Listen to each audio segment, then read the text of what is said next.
Shalom. 平安。 Bapak Ibu Saudara, kasih dan penyertaan Tuhan membuat kita kembali beribadah kepada Tuhan. 弟兄姐妹们，上帝的爱和同在，让我们回到敬拜上帝。 Mari kita persiapan hati kita, karena ibadah kita ini dimulai di dalam nama Tuhan Allah Bapa, Allah Anak, dan Roh Kudus. 预备我们的心，因为我们的敬拜是以圣父、圣子、以圣灵。 Mari kita sadari bahwa Tuhan hadir di antara kita. Kita siap menerima pujian dan ibadah kita. 我们明白上帝有在我们当中，预备接纳我们的赞美和敬拜。 Mari kita persiapkan hati kita.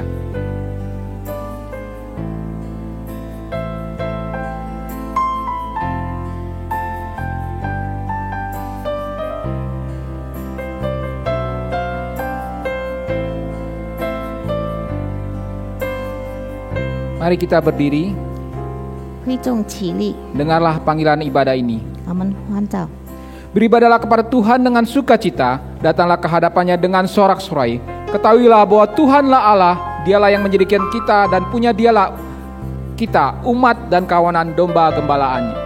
你们当欢乐山奉献耶和华，当来向他歌唱。你们晓得我耶和华是神，我们是他造的，也是属他的。我们是他的民，也是他草场的羊。 Mari kita berikan hormat kepada Tuhan. 荣耀归神。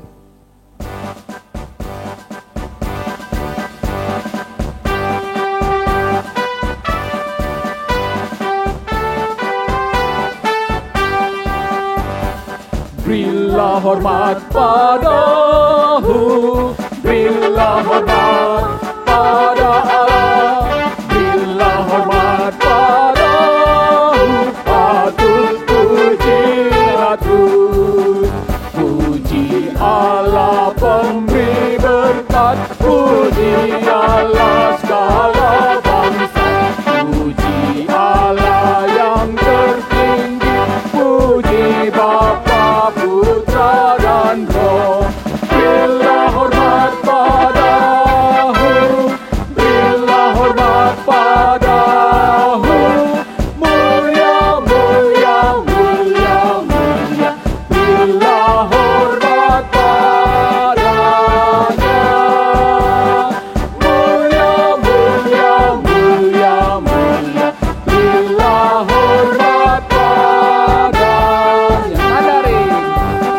Rung Yao Qiu Cui Cao Sun, Rung Yao Gui Sun, Rung Yao Gui Sun, Ji Ji Fei Yang Qian De Yang, 赞美赞美无敌，赞美神圣的爱是神，赞美真神神之万人，赞美真神是大天地，赞美神父神之神灵，荣耀归耶最高神，荣耀归耶最高神，荣耀荣耀荣耀荣耀荣耀归你最高神，荣耀荣耀荣耀荣耀荣耀归你最高神。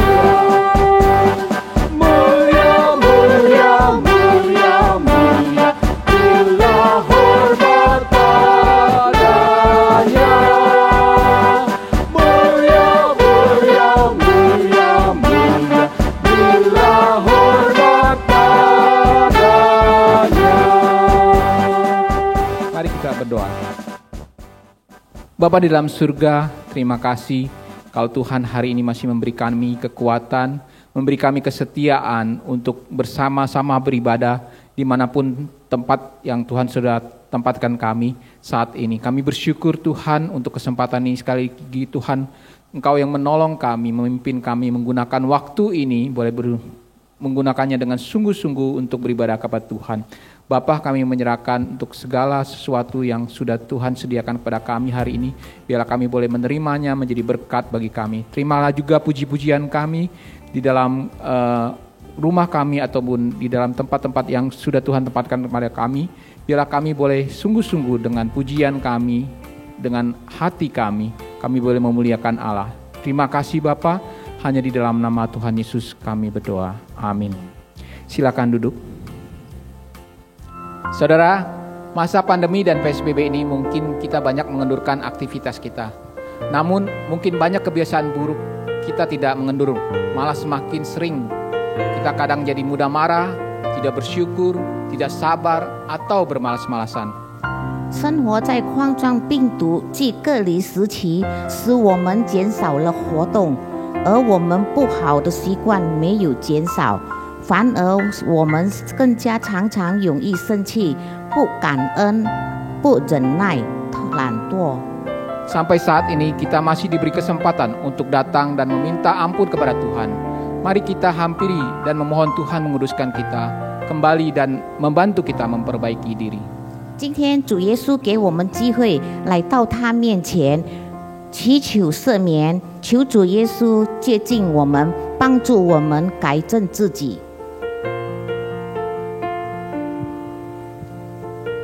Mari kita tundukkan kepala kita berdoa.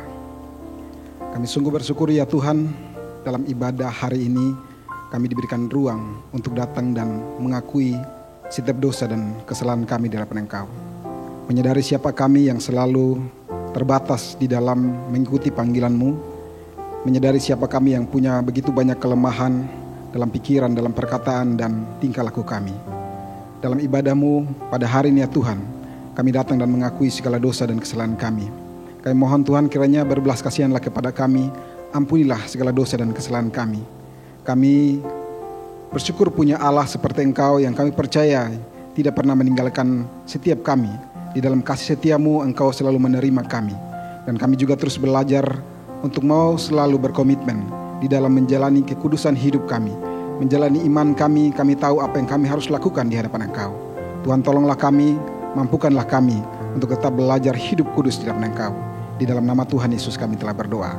Amin. Amin. Kita berdiri, dengarlah berita anugerah. 一正请起立， Marilah, baiklah kita berperkara firman Tuhan. Sekalipun dosamu merah seperti kirmisi, akan menjadi putih seperti salju. Sekalipun berwarna merah seperti kain kesumba, akan menjadi putih seperti bulu domba. 耶和华说：“你们来，我们彼此辩论。你们的罪谁想像朱红，并变成洁白；谁红如丹颜，并白如羊毛。” Silakan duduk. 请坐。 Pada hari ini kita bersyukur paduan suara KU1 akan melayani kita. Semoga ini menjadi berkat.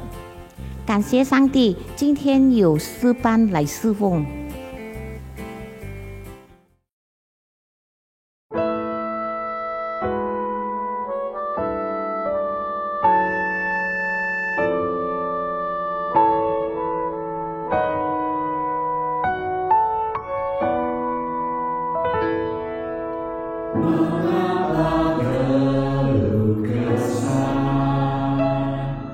Mengapa kecewa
Terima kasih untuk paduan suara yang sudah menyampaikan puji-pujiannya. 谢谢诗班为我们献诗。 Saudara, jika saat ini banyak penderitaan dan kesusahan harus kita alami, ingatlah semua ini hanyalah sementara. 弟兄姐妹，如果这个时候我们面对许多的困难和痛苦，这一切都是暂时的。 Semua akan berlalu dan jika tiba waktunya, kita akan kembali ke rumah Bapa. Di sana malaikat dan orang saleh akan menyambut kita. 这一切都会过去。如果时候到了，我们将回到天父的家，在那边有天使和圣徒迎接我们。 Karena dunia bukanlah rumahku. 这世界非我家。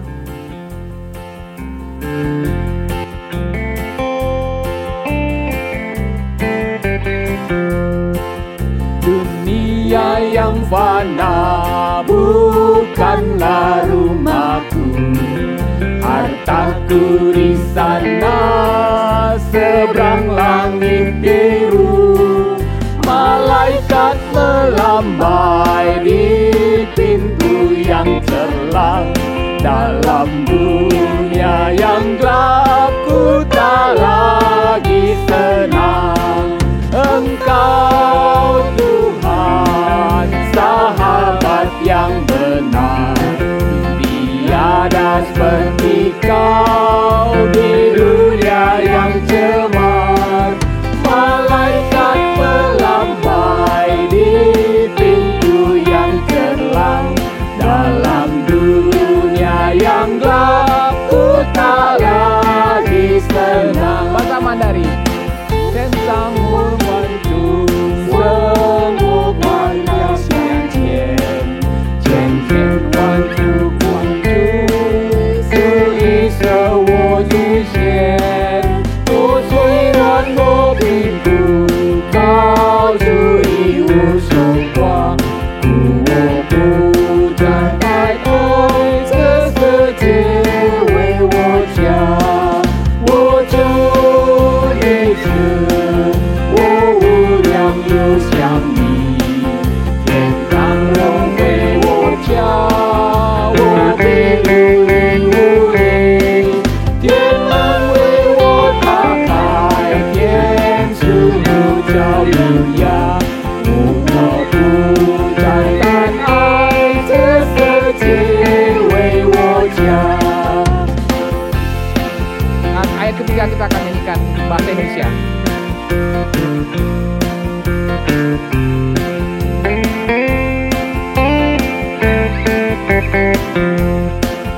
Di negeri yang bakar di Kanaan permai, saudara seiman tak usah bercerai. Di sana nyanyi terus kau saleh yang menang. Dalam dunia yang gelap ku tak lagi senang. Engkau Tuhan, sahabat yang benar. Tiada seperti kau di dunia yang cemar. Malaikat melambai di pintu yang celang. Dalam dunia yang gelap ku tak lagi senang.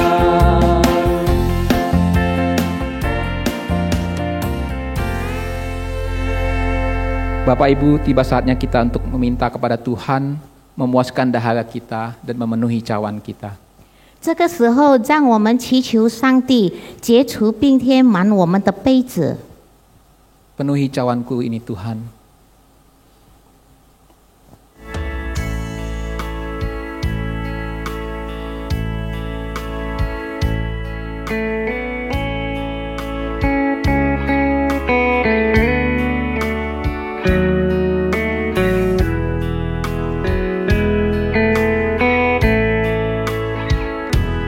Penuhi cawanku ini Tuhan, puaskan dahaga jiwaku. Roti surga kenyangkanlah hatiku, Tuhan Mandarinnya. Cuman wo bei, cuman wo bei, jiu wo bu fan qing li ji ge,这一天亮，未央我是我路途，慢我飞着我路慢就行了。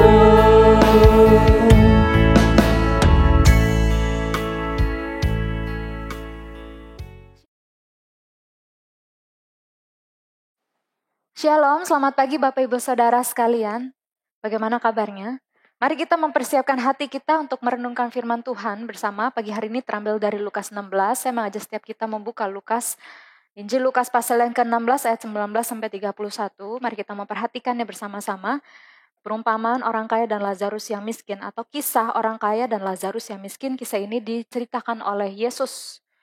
Mari kita melihatnya bersama-sama. Ada seorang kaya yang selalu berpakaian jubah ungu dan kain halus, dan setiap hari ia bersukaria dalam kemewahan. Dan ada seorang pengemis bernama Lazarus, badannya penuh dengan borok, berbaring dekat pintu rumah orang kaya itu, dan ingin menghilangkan laparnya dengan apa yang jatuh dari meja orang kaya itu. Malahan anjing-anjing datang dan menjilat boroknya. Kemudian matilah orang miskin itu, lalu dibawa oleh malaikat-malaikat ke pangkuan Abraham. Orang kaya itu juga mati lalu dikubur. Dan sementara ia menderita sengsara di alam maut, dia memandang ke atas. Dan dari jauh dilihatnya Abraham dan Lazarus duduk di pangkuannya. Ayat 24. Lalu orang kaya itu berseru, katanya, Bapak Abraham, kasihanilah aku. Suruhlah Lazarus supaya dia mencelupkan ujung jarinya ke dalam air dan menyejukkan lidahku.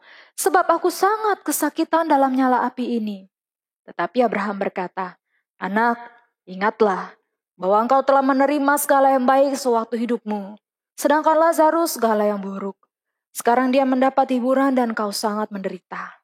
Selain itu, daripada itu di antara kami dan engkau terbentang jurang yang tak terseberangi, supaya mereka yang mau pergi dari sini kepadamu ataupun mereka yang mau datang dari situ kepada kami tidak dapat menyeberang.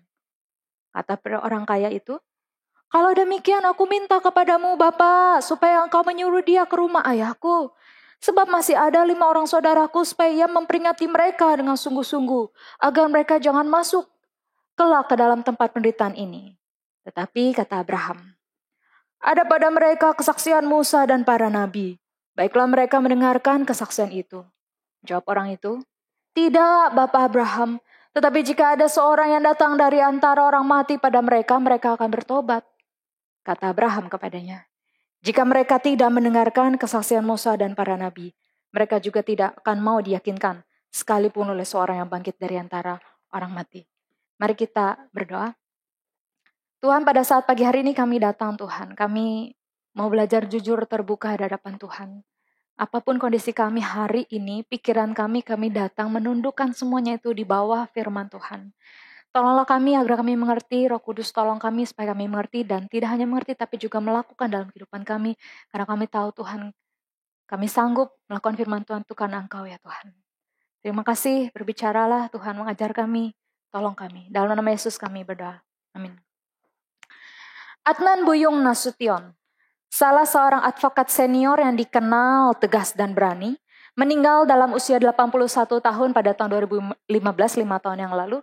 Saudara, dia dikenal sebagai seorang yang berjuang di dalam Orde Baru dan pernah ditahan selama 22 bulan tanpa ada proses pembuktian.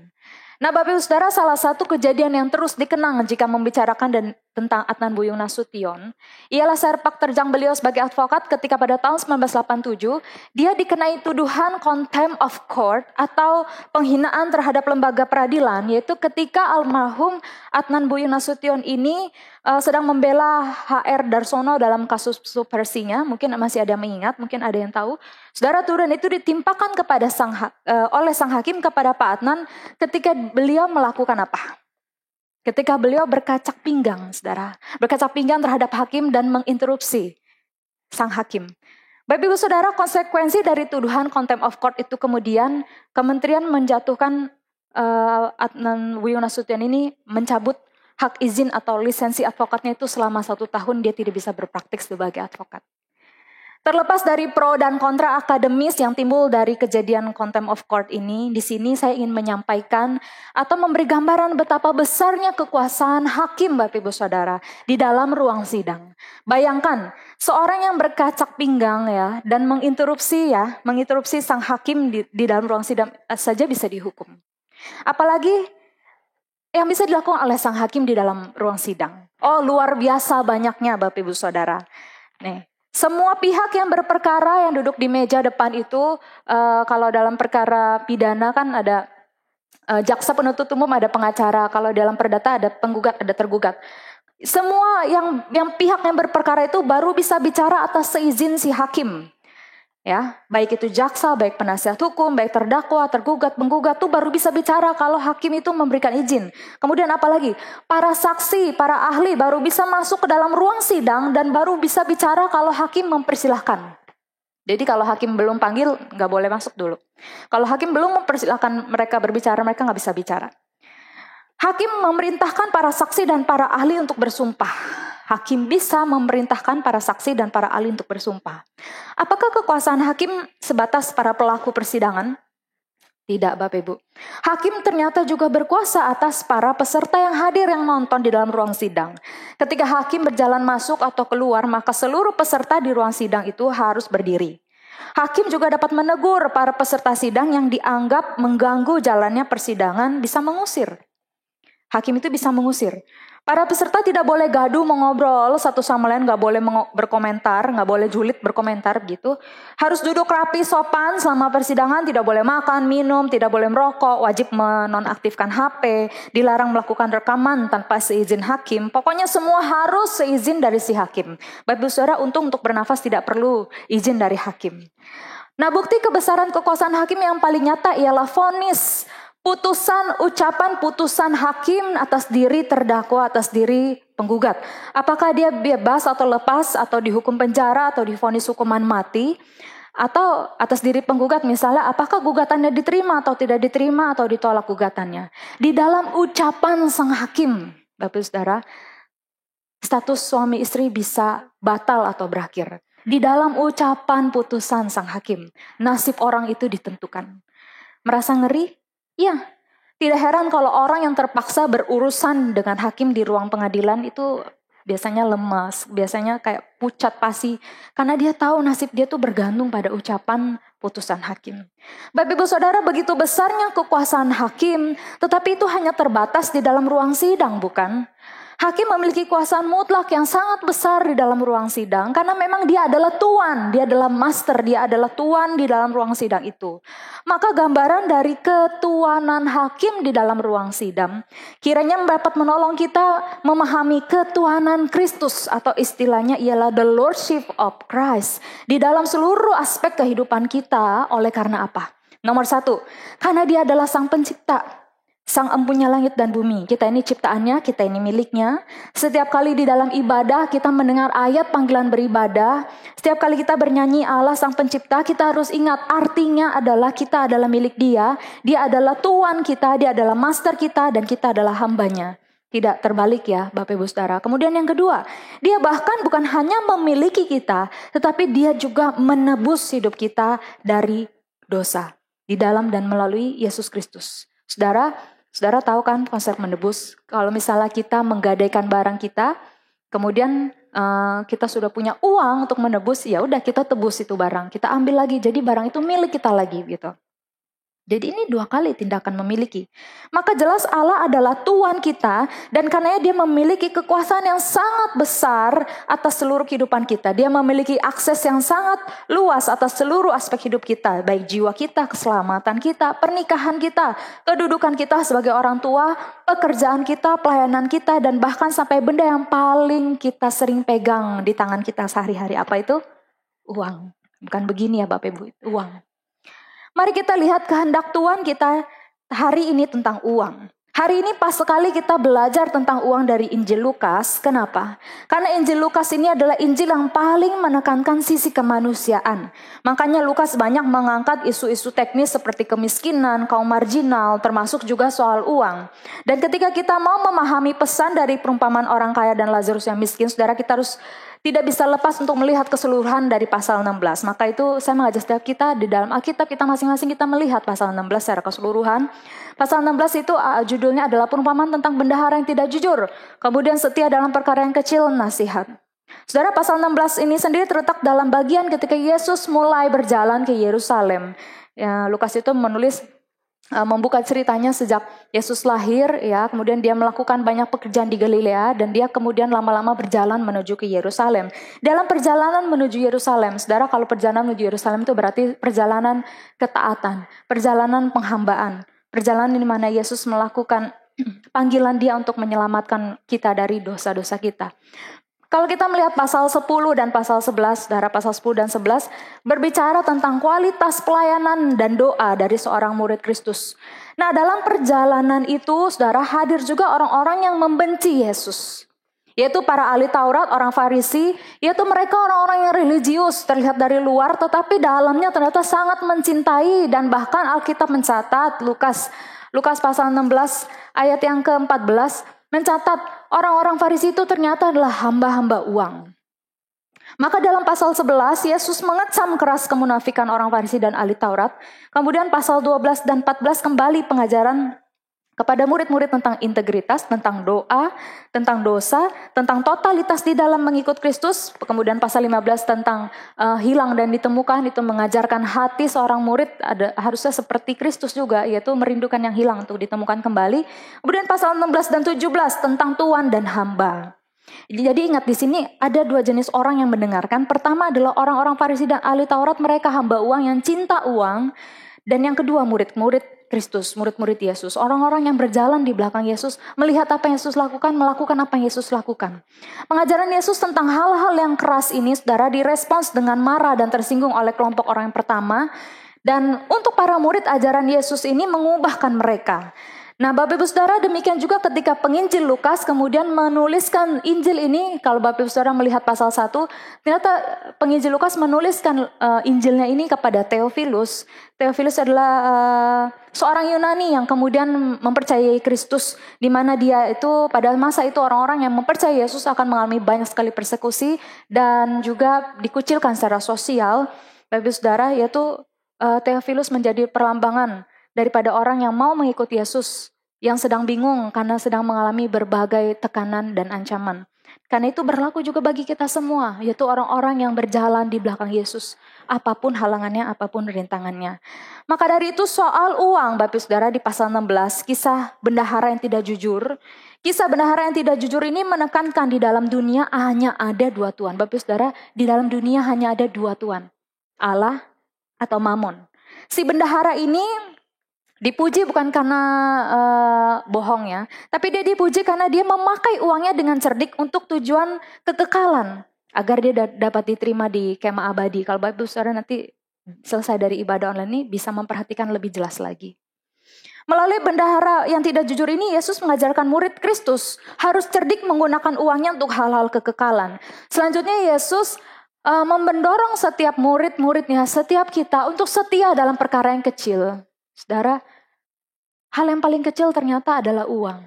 Ketika Yesus berkata setia dalam perkara yang kecil, Yesus ingin kita setia dalam perkara uang. Kemudian masuk ke dalam perumpamaan yang selanjutnya, orang kaya dan Lazarus yang miskin. Di sini Yesus memberikan contoh yang kontras dari bendahara yang cerdik tadi. Kalau bendahara yang cerdik tadi menggunakan uangnya untuk tujuan yang kekal, tetapi orang kaya ini, saudara, dia menjadi contoh yang kontras, yaitu bagaimana orang ini menggunakan uangnya dan bukan untuk yang baik di dalam hal-hal kekekalan, tetapi dia malah mendapatkan hal yang tidak baik dalam kekekalan. Mari kita memperhatikan langsung saja dalam perikop kita hari ini, orang kaya dan Lazarus yang miskin. Sebenarnya kisah ini terbagi 22 dan 31, ayat 22 dan 31. Maksud saya ayat 19 dan 21 merupakan penekanan terhadap orang kaya ketika dia masih hidup. Dan kemudian 22 sampai 31 merupakan konsekuensi dari cara hidup si orang kaya. Mari kita memperhatikan ayat 19, dikatakan di sini, ada seorang pria kaya. Kata ada menekankan Yesus sedang bercerita, Bapak Ibu Saudara. Yesus sedang memakai cerita orang kaya dan Lazarus untuk menyampaikan hatinya tentang uang. Jadi di sini kita jangan salah fokus dengan hal-hal seperti pertanyaan, misalnya ini kisah nyata bukan ya?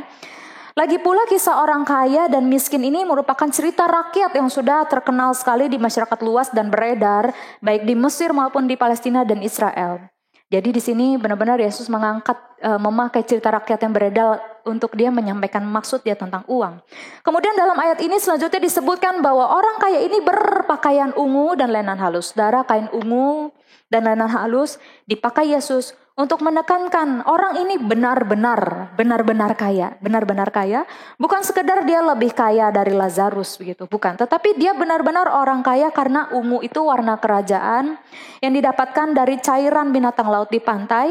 Orang ini memang bukan raja, tetapi dia bisa memakai kain ungu yang cuma raja-raja doang yang bisa memakai. Berarti ini adalah benar-benar dia adalah kaya. Kain lenan sebagai lapisan dalam dari lapisan di bawah kain ungu itu juga adalah lapisan kain yang sangat mahal, barang mewah.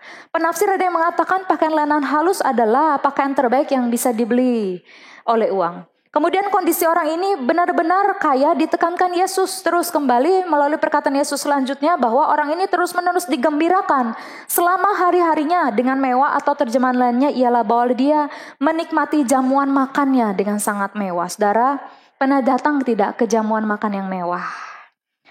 Saya pernah datang ke resepsi pernikahan yang dimana menu buah-buahnya itu khusus satu ruangan dan itu buah-buahnya sangat banyak seperti di hutan. Mungkin saudara pernah datang ke tempat yang jauh lebih mewah dari yang sekedar saya ceritakan barusan. Saudara, orang ini berjamu mewah bukan karena ada event, momen pernikahan atau perayaan, bukan, tapi setiap hari, saudara, setiap hari. Jadi orang ini emang benar-benar Yesus menggambarkan orang ini benar-benar kaya. Kita masuk ayat 20. Dan seorang pria miskin bernama Lazarus. Saudara sampai sini mungkin bertanya, mengapa orang kaya tidak ada namanya sedangkan pria miskin itu ada namanya, dikasih nama Lazarus. Yesus sedang menekankan kekayaan orang itu. Sedangkan Lazarus artinya Tuhan menolong. Nama Lazarus ini untuk bagian nanti yang kedua ada gunanya. Mari kita perhatikan selanjutnya, Lazarus ini dibaringkan, saudara. Dibaringkan di depan gerbangnya si orang kaya itu. Dan Lazarus ini dipenuhi borok. Saudara, mengapa Lazarus yang borok ini boroknya bukan kusta? Karena kalau dia itu kusta, Lazarus nggak bisa tampil di muka umum. Kenapa Lazarus yang borok ini dibaringkan di depan gerbang rumah orang kaya itu? Itu ada dua arti. Pertama, itu berarti Lazarus ini lumpuh sehingga dia harus dibaringkan. Dan kedua, orang-orang yang membaringkan Lazarus itu tahu persis Lazarus itu bisa ditolong oleh si orang kaya. Atau orang kaya ini secara matematis, secara logis itu bisa sanggup menolong si Lazarus ini. Kemudian bagaimana lagi kondisi Lazarus? Saudara, ayat 21. Lazarus terus-menerus menginginkan untuk dikenyangkan dari yang jatuh dari meja orang kaya itu. Tetapi bahkan anjing-anjing yang berdatangan menjilati luka-lukanya. Saudara, Lazarus ini terus-menerus menginginkan untuk dikenyangkan dari yang jatuh dari meja orang kaya itu. Tetapi ketika Yesus memakai kata ingin dikenyangkan tetapi, ini menekankan boro-boro Lazarus dikenyangkan. Saudara, yang ada karena saking lamanya menunggu, tapi tidak juga dia kenyang, makanya dia tetap duduk di situ, dia tetap berbaring di situ, anjing-anjing yang datang menjilati luka-luka si Lazarus. Saudara, mau tahu apa maksudnya yang jatuh dari meja orang kaya itu? Nah, saudara, penafsir ada yang mengatakan seperti ini. Pada zaman dulu ketika orang begitu kaya dan jamuan sangat mewah, biasanya kalau makan kan suka memakai tangan begitu ya, makan. Kemudian tangannya itu kan berlumuran bumbu seperti itu, berlumuran bumbu. Ya udah, jadi si orang kaya ini biasanya memakai roti untuk dia mengelap. Dia mengelap sisa-sisa bumbu di tangannya. Dia lap seperti ini ya. Dia lap. Oke. Kemudian biasanya kalau habis lap ya rotinya hancur. Ini aja saya coba di sini hancur. Nah, saudara, roti yang hancur yang jatuh ke lantai ini, saudara, serpi-serpihan seperti inilah kira-kira. Ini yang diharap-harapkan oleh Lazarus untuk dia makan, untuk dia mengenyangkan dirinya. Tapi saudara bisa bayangkan, untuk roti yang seperti kayak begini aja yang sebenarnya udah gak layak, Lazarus tidak mendapatkannya. Malah anjing-anjing sampai datang untuk menjilati luka-luka Lazarus. Kita masuk ke ayat 22. Tetapi terjadilah kemudian pria miskin itu meninggal dunia dan dia dibawa oleh malaikat-malaikat ke pangkuan Abraham. Dan pria itu meninggal dunia, pria kaya meninggal dunia dan dikuburkan. Saudara, bahkan ketika Lazarus mati, dia tidak mendapatkan penguburan yang layak. Dia tidak dikuburkan, pekuburannya tidak dicatatkan. Bagaimana dengan orang kaya? Orang kaya itu dikatakan dalam ayat ini, orang kaya itu juga mati dan dia dikuburkan. Lalu bagaimana setelah itu? Ayat ke-22, Lazarus dibawa oleh malaikat-malaikat ke pangkuan Abraham, dan ayat 23, pria kaya itu ada di Hades, Hades alam maut. Itu adalah bagi orang Yahudi mengerti. Yang namanya Hades itu berarti terpisah dari Allah. Dia mengangkat matanya berada dalam kesakitan. Pria kaya itu melihat Abraham dari jauh dan Lazarus dalam pangkuannya. Saudara, apa yang Yesus mau sampaikan melalui ayat 22 dan ayat 23? Lazarus dibawa oleh malaikat ke pangkuan atau sisi Abraham. Saudara, pada zaman dulu orang itu kalau makan tidak duduk ya. Kalau duduk makan bersemeja itu tidak duduk tetapi berbaring. Jadi mejanya kira-kira seperti ini, hurufnya U, seperti huruf U begitu. Kemudian orang-orang yang makan tuh tidak duduk tapi mereka berselonjor berbaring. Nah, ketika dikatakan Lazarus itu ada di sisi Abraham, itu berarti menandakan bahwa tuan rumah itu kan adalah Abraham. Berarti biasanya posisi orang yang ada di samping atau di sisi tuan rumah itu adalah posisi kehormatan, itu adalah tamu kehormatan. Ini menekankan Lazarus adalah orang benar karena dia satu posisi dengan Abraham. Saudara, ini bukan maksudnya karena kemudian dia miskin, makanya dia benar gitu ya, makanya dia ya benar masuk surga begitu. Bukan, tetapi menekankan walaupun dia miskin, dia tetap memilih hidup benar. Ini sekaligus pesan pendukung bagi pendengar Yesus pada masa itu yang sedang juga berjuang tentang kemiskinan, bergumul tentang kemiskinan. Bagi para pembaca pertama Injil Lukas sekaligus bagi kita, ya ada support meaningnya, yaitu walaupun dalam kondisi yang berkekurangan, tetap memilih hidup benar. Sebab apa? Sebab Allah menolong. Lazarus itu artinya adalah Allah menolong. Sedangkan orang kaya kemana? Dia pergi ke Hades, terpisah dari persekutuan orang-orang benar, tempat yang terpisah dari Allah. Ngapain dia? Pria kaya ini mengangkat matanya dengan kesakitan. Dia melihat Abraham dan Lazarus di sisinya. Saudara, ternyata pria kaya ini kenal dan tahu persis Lazarus. Saudara, jangan salah fokus. Di sini Yesus sedang menekankan pesan tentang uang, bukan sedang mengajar teknis bangunan surga dan neraka yang dari cerita ini kok kayaknya surga dan neraka kok bisa kayak berdekatan, bisa saling melihat begitu. Bukan di situ fokusnya. Juga bukan fokus pada di neraka itu nanti kesakitan di dalam api dan seterusnya. Yang pasti ditekankan di sini bahwa di Hades itu ada keterpisahan dari Allah dan itu sangat menyakitkan. Bicara tentang surga dan neraka itu harus satu sesi sendiri. Tetapi intinya di dalam adegan ini, pria kaya itu terpisah dari kumpulan orang benar, itu artinya dia tidak benar. Dan ternyata pria kaya ini tahu persis loh sama si Lazarus. Si pengemis yang ngetem di depan gerbang rumahnya, yang mengharapkan roti cucian tangannya dia, tapi tidak pernah mendapatkannya. Dan juga orang kaya ini kenal atau tahu dengan Abraham. Bapak orang beriman, tokoh besar orang Yahudi. Ini berarti pria kaya itu orang Yahudi, saudara. Dan artinya dia tahu persis hukum Taurat. Ayat 24. Saudara, apakah orang tahu Abraham berarti dia adalah orang Yahudi?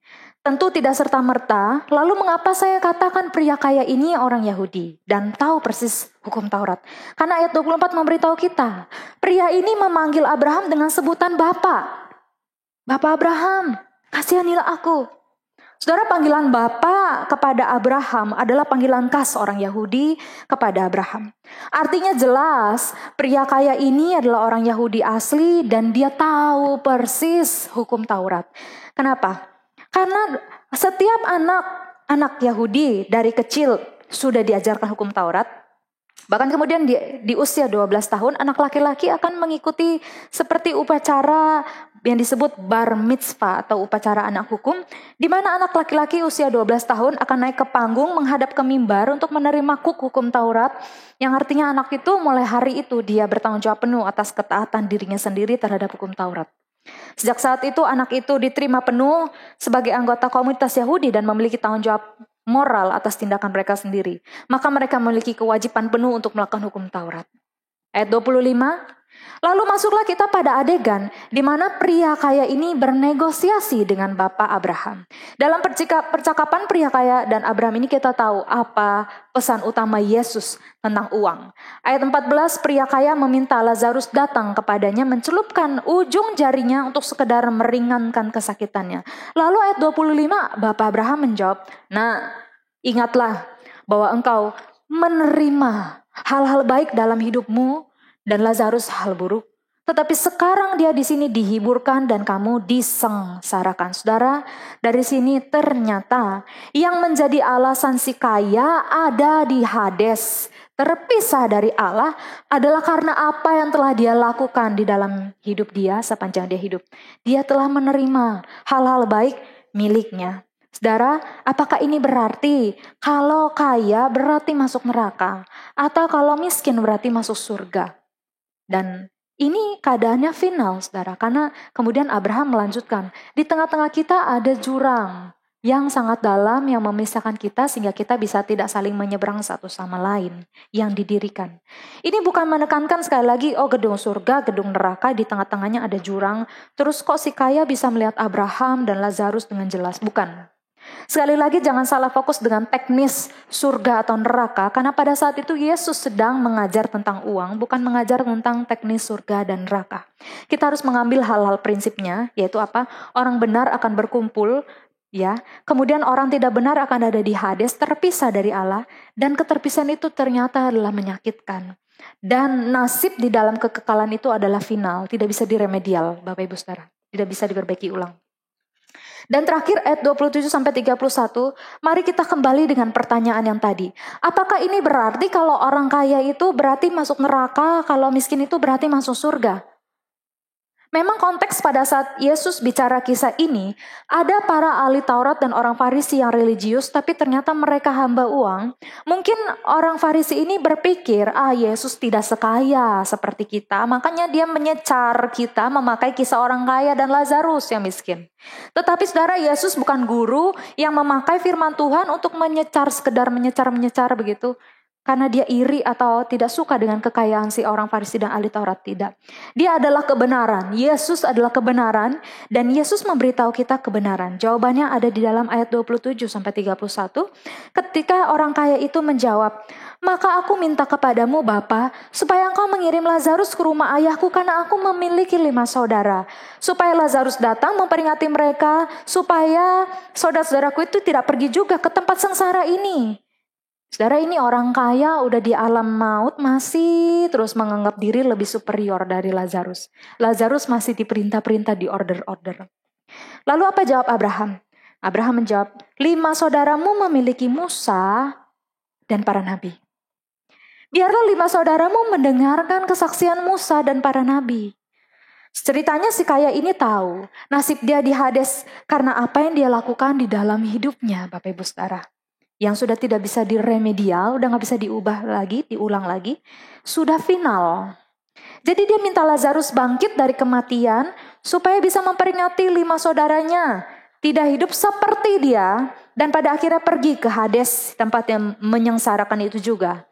Lalu kemudian ketika Abraham menjawab 5 saudara itu memiliki Musa dan para nabi, saudara, itu menunjuk pada hukum Taurat. Musa itu hukum Taurat itu dikreditkan kepada Musa, maksudnya penulisnya itu dikreditkan, yaitu Musa. Kemudian para nabi itu bernubuat mengingatkan umat tentang hukum Taurat. Ya, kalau para nabi itu kan biasanya dia datang mengingatkan umat, jangan sampai melanggar hukum Taurat. Kalau melanggar ini ada akibatnya, ada sebabnya. Kalau kalian bertobat, ada akibatnya, ada sebabnya juga. Kemudian Abraham berkata, maka biar 5 saudara itu mendengarkan. Atau arti lain mendengarkan adalah menaati. Kata mendengarkan itu seperti koin mata uang, yaitu mendengarkan kemudian dibaliknya adalah menaati. Kata asli mendengarkan seperti itu. Lalu pria kaya ini kembali membujuk Abraham, meminta supaya Lazarus benar-benar pergi. Seorang yang bangkit dari kematian akan menjadi tanda heran supaya 5 saudaranya bertobat. Tetapi apa jawabnya Abraham? Abraham jawab, jika mereka tidak menaati hukum Taurat, juga tidak seorang pun yang bangkit dari kematian dapat memujuk, meyakinkan mereka. Benar nggak Bapak Ibu Saudara? Kita telah melihat dan membaca Injil, bahkan ketika Lazarus yang benar-benar dibangkitkan Yesus dari kematian 4 hari itu ya, dia dibangkitkan. Apakah orang-orang yang di situ, orang Farisi ahli Taurat yang melihat hal itu kemudian bertobat? Tidak. Bahkan gara-gara kejadian itu mereka makin semangat untuk menyusun rencana pembunuhan kepada Yesus. Jadi emang benar, jika mereka tidak mendekarkan atau menaati firman Tuhan yang telah diberikan, juga tidak mungkin seorang yang bangkit dari kematian membujuk atau meyakinkan mereka. Apalagi ini memang tidak sesuai dengan caranya Tuhan ya. Saudara, dari adegan tektoknya Abraham dengan si orang kaya ini pandai banget bernegosiasi. Dia masuk Hades bukan karena dia kaya saja di dalam hidupnya, tetapi karena di dalam kekayaan itu, di dalam penggunaan uangnya, saudara, ini dia tidak melakukan firman Tuhan. Hukum Taurat jelas sekali mengatur sikap dan perilaku terhadap orang yang berkekurangan. Saya telah menyediakannya, ada begitu banyak, tetapi setidaknya kita membukanya satu ya. Keluaran 23. Keluaran 23 ayat 10-11 dikatakan seperti ini. 6 tahun lamanya engkau menabur di tanahmu dan mengumpulkan hasilnya. Tapi pada tahun ke-7 haruslah engkau membiarkannya dan meninggalkan begitu saja, supaya orang miskin di antara bangsamu dapat makan. Dan apa yang ditinggalkan mereka haruslah dibiarkan dimakan binatang hutan. Demikian juga kau lakukan dengan kebun anggurmu dan kebun zaitunmu. Saudara, ayat-ayat yang saya sudah sediakan di dalam PowerPoint, saudara nanti setelah selesai kebaktian online, saudara bisa mengeceknya satu persatu. Bagaimana hukum Taurat itu sangat-sangat concern dengan kondisi orang miskin, dan hukum Taurat itu memberi pesan bahwa umat Tuhan harus menggunakan uangnya atau hasil dari ladangnya itu untuk memperhatikan juga kebutuhan dari orang-orang, dari saudara-saudara yang miskin ini. Dan saudara, memang si kaya ini kondisinya benar-benar di posisi dia itu sanggup secara matematis dan absolut, dia itu bisa menolong Lazarus dari penekanan-penekanan yang diberikan Yesus tadi ya. Dia sanggup menolong Lazarus yang memang benar-benar butuh untuk ditolong ya. Yesus juga memberikan gambaran-gambaran kepada Lazarus. Memang Lazarus ini memang orang yang benar-benar butuh ditolong, bukan orang yang pura-pura. Bukan orang yang pura-pura, padahal dia ya masih bisa lah begitu. Tapi dia pura-pura atau memanfaatkan orang kaya ini, bukan. Kisah orang kaya dan Lazarus yang miskin menekankan pesan, di mana si kaya punya uang dan dia sanggup menolong Lazarus seperti yang diperintahkan dalam firman Tuhan di dalam hukum Taurat, tetapi dia tidak melakukan firman Tuhan itu. Saudara, yang menjadi dosa bukan kekayaan kita, bukan uang kita. Sekali lagi, yang menjadi dosa bukan uang kita. Bukan kita punya uang, bukan kita kaya terus kita jadi dosa, bukan saudara. Tetapi ketika dengan uang yang ada pada kita, kita tidak menggunakannya untuk melakukan firman Tuhan, tetapi justru melawan firman Tuhan. Saudara, kemudian di sini juga bukan soal memberi atau tidak memberi, atau memberi banyak atau memberi sedikit. Tapi bagaimana dalam penggunaan setiap sen yang Tuhan percayakan dalam hidup kita untuk kita pegang, itu kita untuk melakukan firman Tuhan. Karena saya ketika merenungkan firman ini, saya berpikir, bisa tidak sih kita memberi dengan limpah ke sana, ke sini, kita memberi dengan limpah, tapi dalam pemberian itu ternyata kita sedang tidak melakukan firman Tuhan. Jawabannya jelas bisa, jelas bisa. Frank Tillman berkata, penginjil Lukas percaya orang yang menggunakan uang mereka sedang menunjukkan kondisi kerohanian mereka. Saudara, dari sini bisa ditarik kesimpulan. Kesimpulannya apa? Yesus ketika dia yang adalah Tuhan, dia sedang mengajarkan prinsip uang untuk setiap orang yang mengikut dia. Dia memberikan 2 contoh. Pertama, bendahara yang tidak jujur, tapi dia cerdik. Yaitu dia adalah pesannya adalah menggunakan uang untuk kekekalan.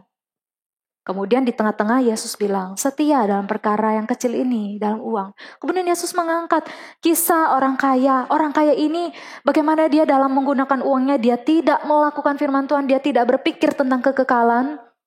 Ya, dan akhirnya dia mengalami Hades atau terpisah dari Allah. Ini adalah contoh buruk di mana orang menggunakan uangnya untuk tujuan yang kekal, yang buruk. Saudara, beberapa waktu yang lalu saya pernah melihat YouTube. Saya suka sekali melihat podcast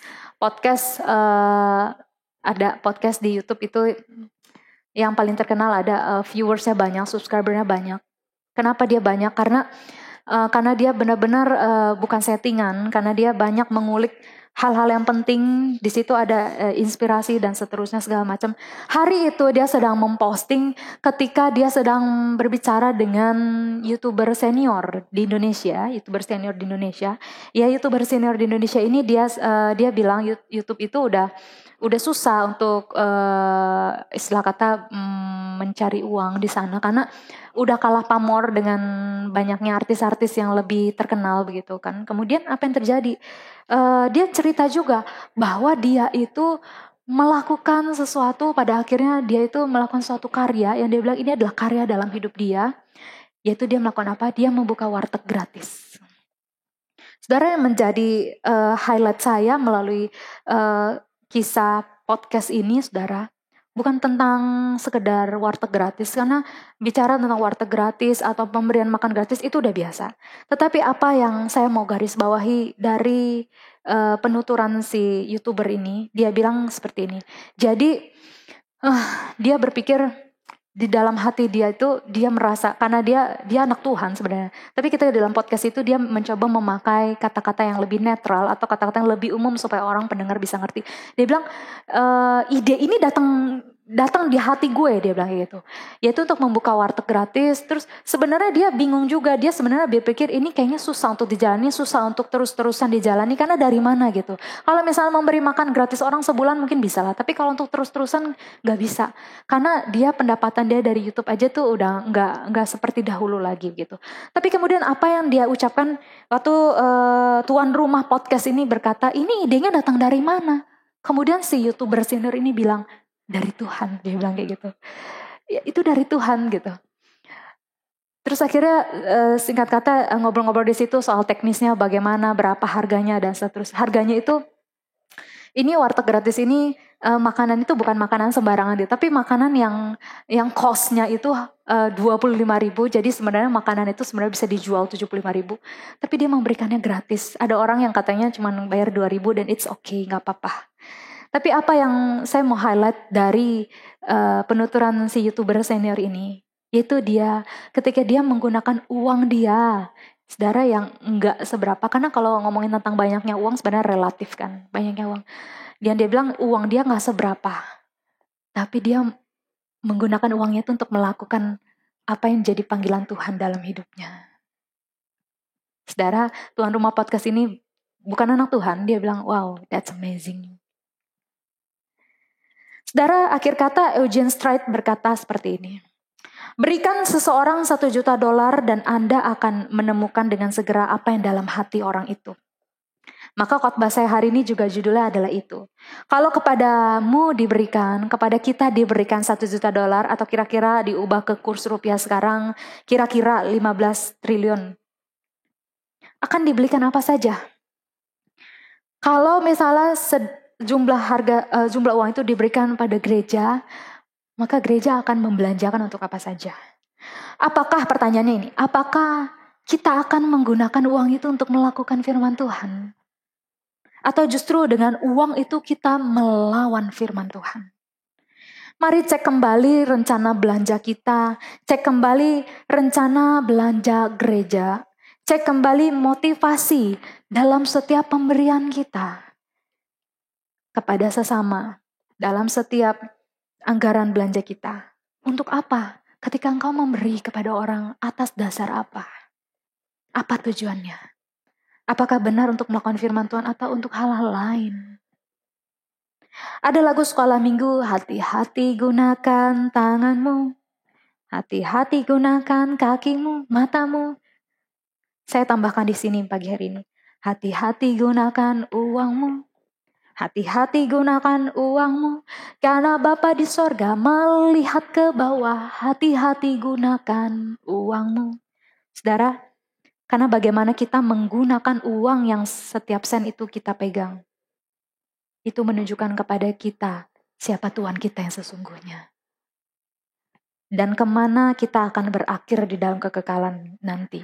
Bersama Allah atau terpisah dari Allah. Mari saudara kita tundukkan kepala, kita berdoa. Terima kasih Tuhan untuk pagi hari ini. Kami adalah orang-orang yang berjalan di belakang Yesus. Melihat apa yang Yesus lakukan. Melakukan apa yang Yesus lakukan. Melakukan apa yang Yesus katakan. Dan juga karenanya kami setuju dengan apa yang Tuhan paparkan tentang uang pagi hari ini. Mengingatkan kami kembali bahwa penggunaan uang kami itu dapat menunjukkan sesungguhnya kami menyembah siapa. Siapa Tuhan kami yang sesungguhnya? Engkau atau Mammon? Karena akar segala kejahatan juga adalah cinta uang, Tuhan. Sebab itu saya berdoa, Tuhan, tolonglah kami mau belajar untuk terus setia dalam hal yang kecil ini. Yaitu bagaimana menggunakan setiap uang yang ada pada kami untuk melakukan firman Tuhan. Dan bukan untuk melawan firman Tuhan. Bagaimana dalam setiap anggaran belanja kami, Tuhan, kami mau melakukan firman Tuhan, bukan melawan firman Tuhan. Bagaimana dalam setiap pemberian kami kepada sesama kami yang butuh. Apakah kami melakukan firman Tuhan atau kami sedang melawan firman Tuhan? Tolong kami, Roh Kudus, berikan kekuatan untuk kami melakukan firman Tuhan dalam hidup kami. Terima kasih Tuhan, kami mau terus belajar, berlatih terus. Karena Engkau adalah Tuhan kami, Tuhan. Terima kasih Tuhan, kami bersyukur. Dalam nama Yesus kami berdoa. Amin. Bapak Ibu, kita akan memberikan persembahan kita, dan persembahan kita akan dilakukan melalui transfer yang ada di layar ini. 我们的奉献还是通过银行的转账，并目前这现在的号码。 Kita berdiri dan dengarkanlah ayat persembahan ini. Bawalah seluruh persembahan persepuluhan itu ke dalam rumah perbendaharaan, supaya ada persediaan makanan di rumahku, dan ujilah aku, firman Tuhan semesta alam. Apakah aku tidak akan membukakan bagimu tingkap-tingkap langit dan mencurahkan berkat kepadamu sampai berkelimpahan. Aku akan menghardik bagimu belalang pelahap, supaya jangan dihabisi hasil tanahmu, dan supaya jangan pohon anggur di padang tidak berbuah bagimu, firman Tuhan semesta alam. 万军之耶和华说：“你们要将但那的1/10全然送入仓库，使我们家有粮，以此试试我是否为你们的敞开天上的窗户，倾覆于你们10至5的处可用。万军之耶和华说：我必你们为禽畜的蛔虫，不容易毁坏它的工厂。我们的田间的葡萄树在为树为前掉果子。” Mari kita tundukkan kepala kita berdoa. Tuhan, kami datang dan berdoa bersyukur untuk pemeliharaan-Mu dalam kehidupan kami. Pemeliharaan-Mu di beberapa bulan terakhir ini, di dalam setiap perjalanan hidup kami, perjalanan iman kami. Kami tahu Tuhan ada begitu banyak kesulitan, tantangan yang kami alami, kami hadapi, baik dalam pekerjaan kami, di dalam usaha kami. Tetapi kami datang dan masih bisa bersyukur kepada Tuhan, karena kami masih bisa melewati semuanya itu dan kekuatan dengan pertolongan daripada-Mu. Sebagai rasa ucapan syukur kami pada ibadah hari ini Tuhan, kami datang dan mau memberikan persembahan, rasa ucapan syukur kami, dan kami mau datang membawanya Tuhan di hadapan Engkau. Kami berdoa biarlah kiranya Tuhan, Engkau berkenan mau memberkatinya, menerimanya untuk pekerjaan Tuhan, khususnya melalui gereja di mana kami beribadah. Terpujilah Engkau Tuhan, Engkau melihat setiap kami memberikan dari rasa ucapan syukur kami. Walaupun mungkin penghasilan kami tidak seberapa, pemasukan kami berkurang dari yang normalnya Tuhan. Yang kami dapatkan tidak memuaskan hati kami, tetapi kami terus belajar untuk mengucap syukur dan memberikan yang terbaik dari apa yang kami miliki. Kami percaya Tuhan pasti akan memelihara kehidupan kami. Tuhan akan menjaga kami, menuntun kami melewati waktu-waktu yang sulit seperti saat ini. Ini doa kami, ucapan syukur kami. Kami juga terus belajar mempersembahkan yang terbaik, yaitu kehidupan kami di hadapan-Mu. Di dalam nama Tuhan Yesus kami telah berdoa. Amin. Amin. Silakan duduk. 请坐。 Mari kita bertekad sebagaimana pun keadaan kita saat ini. Bila kita dipanggil, kita akan seperti Lazarus berada di surga. 让我们下决心，无论我们现在的情况如何，如果我们被召，我们就要像拉撒路在天上一样。 Waktu namaku dipanggil.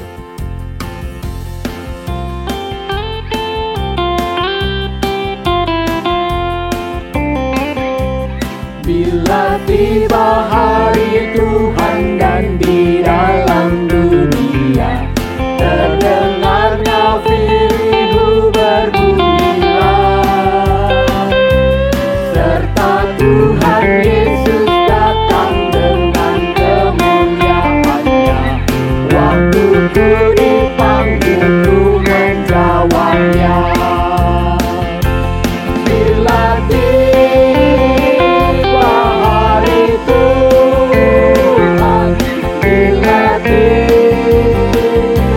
hari Tuhan, bila tiba hari Tuhan, serta ku dipanggil ku menjawabnya. Mari.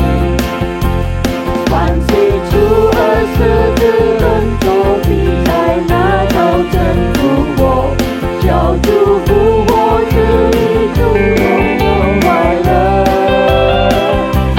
万千村子生死楼走日相对山天空，在那边边领我一直在地中，在那边天明的时候，在那边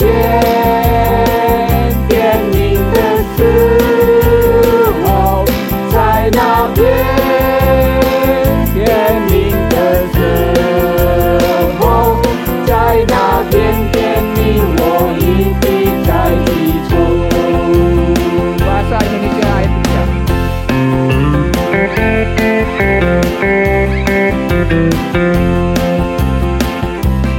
Patut ku berjuang bagi Tuhan hingga malam gelap, mendengarkan kasih dan anugerahnya. Bila dalam dunia pekerjaanku telah lengkap, lalu ku dipanggil ku menjawabnya. Bila tiba hari Tuhan, bila tiba hari Tuhan, bila tiba hari Tuhan, serta ku dipanggil ku menjawabnya. Bapak Ibu, kita akan masuk di dalam doa syafaat. Mari kita pertama doakan untuk jemaat kita atau kita sendiri yang mungkin ada masalah dalam masalah ekonomi. Bila kita tahu namanya, kita sebutkan di dalam hati, dan supaya Tuhan memberikan hikmat untuk melewati masa-masa pandemi ini. 我们进入代祷，为我们的教会祷告，为我们认识的遇到有经济困难的问题，因为上帝施以智慧度过这场病毒的大流行。 Mari kita berdoa, kita buka suara bersama-sama. Bapa di dalam surga, kami mau menyerahkan kami semua Tuhan di dalam masa pandemi ini yang mungkin mengalami penurunan pendapatan. Tuhan, bukan banyak keperluan yang mungkin masih harus kami isi. Tuhan, Kau yang tolong kami. Tuhan juga memimpin kami, juga memberikan kami hikmat untuk melakukan segala sesuatu untuk memenuhi kebutuhan kami. Tuhan, kami menyerahkan juga saudara-saudara kami juga yang mungkin dalam kekurangan, bahkan mungkin mereka harus melakukan pekerjaan-pekerjaan yang lain. Tuhan menolong, memberikan hikmat melalui masa-masa pandemi ini. Tuhan, kami Tuhan menyerahkan untuk semua ini ke dalam tangan, karena Engkaulah yang sumber berkat kami. Engkaulah yang menjamin hidup kami dan masa depan kami, karena Engkau Tuhan kami, penyelamat kami. Terima kasih Bapa, di dalam nama Tuhan Yesus kami berdoa. Amin. Yang kedua, kita juga berdoa untuk pemerintahan kita, untuk pemimpin dan aparat, supaya semua boleh bersatu melawan pandemi ini, untuk menghadapi masalah-masalah ekonomi dan juga masalah di dalam pembangunan. 为我们的政府祷告，使每个领导和官员都能团结起来，战胜流行病和经济问题及建造。 Kita berdoa bersama-sama. Bapa di dalam surga, kami menyerahkan juga untuk pemerintahan kami yang tidak mudah menghadapi kondisi pandemi ini, di mana harus menjaga keselamatan masyarakat, kesehatan masyarakat, namun juga harus menghadapi masalah ekonomi dan juga melakukan hal-hal yang membuat perekonomian kendur. Tuhan, kami menyerahkan untuk berikan hikmat kepada para pejabat dan aparat semua boleh bersatu bersama-sama menghadapi ini, Tuhan, untuk bantu rakyat semua ini, Tuhan, yang di dalam menghadapi kesusahan. Kami mohon sekali lagi berikan hikmat kepada Presiden kami, Pak Jokowi khususnya, Tuhan. Biar Tuhan berikan kekuatan dan berikan kesehatan senantiasa, melindungi mereka semua. Terima kasih Bapa, hanya di dalam nama Tuhan Yesus kami berdoa. Amin. Bapak, Ibu, Saudara, mari kita bangkit berdiri. Kita akan mengucapkan pengakuan iman rasuli di dalam bahasa Mandarin terlebih dahulu. 弟兄姐妹们，请立，我们念使徒信经。我们先用中文的读一遍。我信上帝，全能的父，创造天地的主。我信我主耶稣基督，上帝的独生子，因圣灵感应，由童真理玛利亚所生，在本丢比拉多手下受难，被钉于十字架，受死埋葬，降在阴间，第3天从死人中复活升天，坐在全能父上帝的右边，将来必从那里降临，审判活人死人。我信圣灵，我信圣而公的教会，我信圣土相通，我信罪的赦免，我信身体复活，我信永生。阿门。 Aku percaya kepada Allah, Bapa yang Maha Kuasa, Khalik langit dan bumi, dan kepada Yesus Kristus, Anak-Nya yang tunggal Tuhan kita, yang dikandung dari Roh Kudus, lahir dari anak darah Maria, yang menderita sengsara di bawah pemerintahan Pontius Pilatus, disalibkan, mati dan dikuburkan, turun ke dalam kerajaan maut. Pada hari yang ketiga, bangkit pula dari orang mati, naik ke surga, duduk di sebelah kanan Allah, Bapa yang Maha Kuasa. Dan dari sana Ia akan datang untuk menghakimi orang yang hidup dan mati. Aku percaya kepada Roh Kudus, gereja yang kudus dan am, persekutuan orang kudus, pengampunan dosa, kebangkitan tubuh dan hidup yang kekal. Amin. Bapak Ibu, tiba saatnya kita mengembalikan segala puji hormat kita kepada Allah Bapa, Putra dan Roh Kudus. 赞美颂。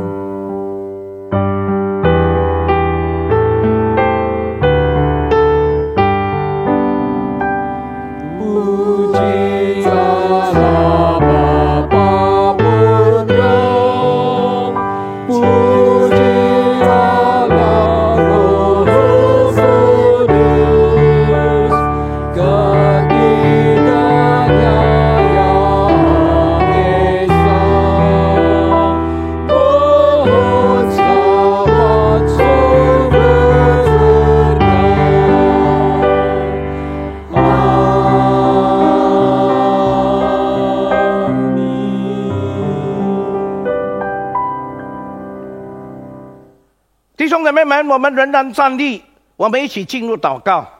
天父，我们感谢你，透过你的话语，再一次提醒、教导我们，纠正我们的生命，让我们能够活出你的样式。求主继续祝福我们前面的日子，赐给我们平安，赐给我们健康，也保守我们出入有主的同在。我现在邀请弟兄姊妹们以恭敬的态度，以信心来领受祝福。Bapa di surga, kami bersyukur kepadamu untuk firman-Mu sudah kembali menguatkan kami, mengingatkan kami, bahkan mengoreksi hidup kami.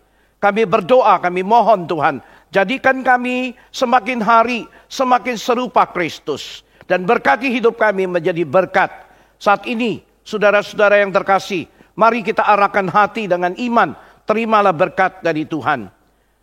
但愿主耶稣基督的恩惠，天父上帝的慈爱，圣灵的感动，常与众弟兄姊妹们同在，从今时直到永远。Kiranya kasih karunia dari Tuhan kita Yesus Kristus, kasih dari Allah Bapa, persekutuan dari Allah Roh Kudus dan Dia memberkati, menyertai saudara, mulai dari sekarang sampai selama-lamanya. Amin.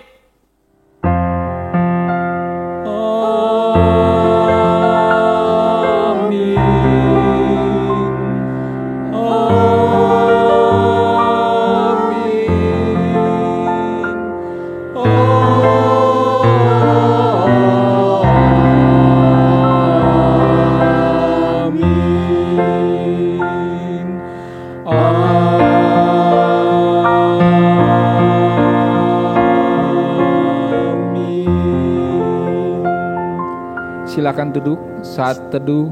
Selamat hari Minggu, Tuhan memberkati. 请坐默祷，星期天快乐，上帝祝福你们，阿门。